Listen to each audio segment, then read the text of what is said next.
Hello everyone, this is Adam Meister, the Bitcoin Meister, the Disrupt Meister.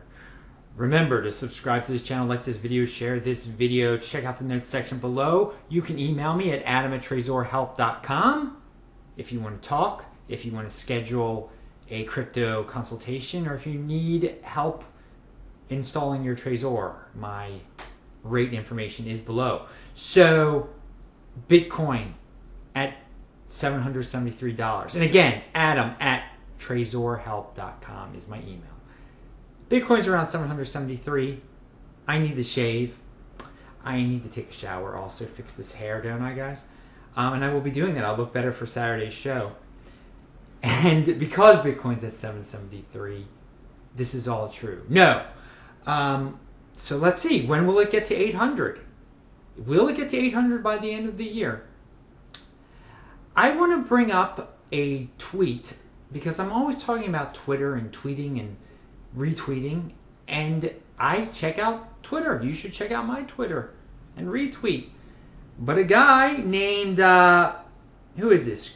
Crypto Monedas TV. Crypto Monedas TV. I'll link to his tweet. Informed me of something very interesting with Coinbase and the IRS. Yes, back to that one again. And I will link to the Reddit that he got the information from also. And this Reddit is extensive. I haven't even read the whole thing yet.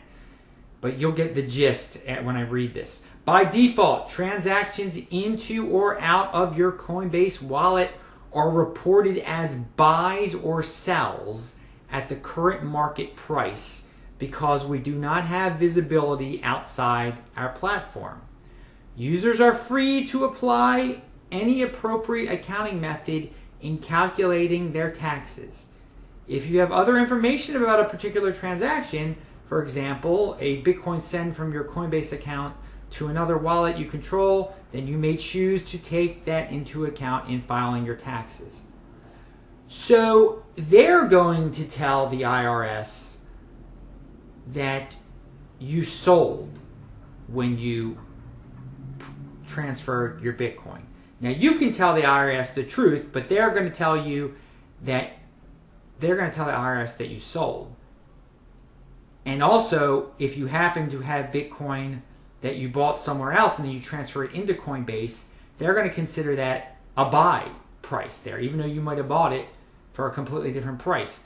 Now, this creates a very weird situation where if they report to the IRS that you sold for $700 when you just transferred it, and then you don't sell until 2020 for $1,700, then they've told you to do something that's wrong, actually. I was about to say you get a good deal, but I doubt that's a good deal once the IRS finds out what the truth was. So Coinbase is setting up their accounting method, what they're encouraging you to do, what they're presenting to you in terms of accounting, encourages you just to keep your Bitcoin on Coinbase. Now, is that a coincidence or is that not a coincidence? I don't know. It makes you wonder, like, is this just another way to keep them solvent if things ever went wrong? Because again, they have to be solvent. They get so much VC money, venture capital money. How couldn't they be solvent? I don't want to start a panic. But again, the whole method is like, what they're saying they're going to report is not true. You didn't just sell it to blockchain.info. You just moved it to blockchain.info. So why get into this whole predicament? Just keep it on there. It makes it gives you that incentive just to keep it on there. So one has to wonder what the logic is behind all this. They're gonna say it's easier, and they don't know what you did with it. They don't know what you did with your Bitcoin once you move it off. That's true. That is true. But they're saying that it's a sell. And they might be creating a situation for a person where they're going to report to the IRS that they sold it for much less than they end up selling it for. And the IRS by 2021 might really understand what Bitcoin's all about and might have every single bit of information from Coinbase and maybe your bank account, and they might be wondering what the heck is going on here with you. So this is just something to keep in mind. Again, I don't want to scare people, but this is I guess a thought exercise here, and you can explore that Reddit. And I wish there were other ways, and there are other ways to buy Bitcoin. Do it on the street and everything. And Coinbase provides a great service, but they're kind of misleading people here with this accounting method of theirs. And again, the thing I just read to you, they said, you can do it your own way. I mean, I'm just hoping the IRS gives people a break here, and I think they will. They're not going to be coming after people anytime soon unless you're a major seller. So we will see come next year. That might be a story of 2017 around tax season especially. So let's keep an eye on that. You guys have subscribed to Jayant Bhandari. A couple days ago I posted one of his videos. His videos are so entertaining, just so entertaining. He just speaks the truth about India, speaks the truth about, he has no filter. And he is a disciple of Doug Casey, I know. And as you all know, I favor Doug Casey's, political beliefs. His beliefs about the world and economic beliefs, everything combined into one. He encourages people to travel to Africa. I travel to Africa. So this Jayant Bhandari is an explorer also, like me, and I guess I'm a person who has learned an incredible amount from Doug Casey. I've never met him in person. I hope to meet him one day. So check out. I will link to Jayant's again his official now channel that you should subscribe to, because it is entertaining as anything, at least in my opinion. As I said before, will Bitcoin make $800 by the end of the year? When will Adam do his prediction show? Will it be too late? Will Bitcoin already be at $800? I don't know what to say. I don't know if it's going to be $800 by the end of the year. Maybe I'll talk about that in the next video. I feel like I think it will. I think it's going to hit 800. I feel like it's just trying hard. And Andy Hoffman of Miles Franklin, he says that Huobi's, the Chinese exchange's 6-hour moving average is about to cross bullishly.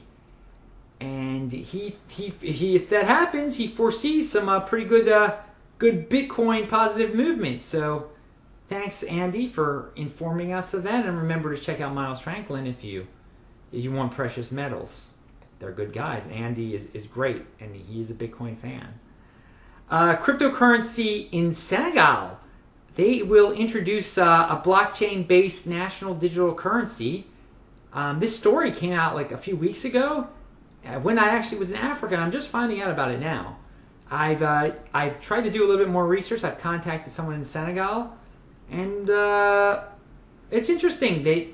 This is obviously a centralized thing using the blockchain, and they want to expand it to the region. So first of all, they have to implement it, then they have to expand it to the region. So we're far off. We're far off here, but I thought it's an interesting story. I will link to it below. Haven't mentioned Senegal on this show yet. Don't know. I know they speak French there. I don't know much about Senegal. Maybe we'll be hearing good things about it. Maybe this will be good for spreading the blockchain word. So again, going back to Doug Casey, I want to mention him again. I will link to a video. It has nothing to do with Bitcoin at all. It's an economic video of Doug Casey being interviewed.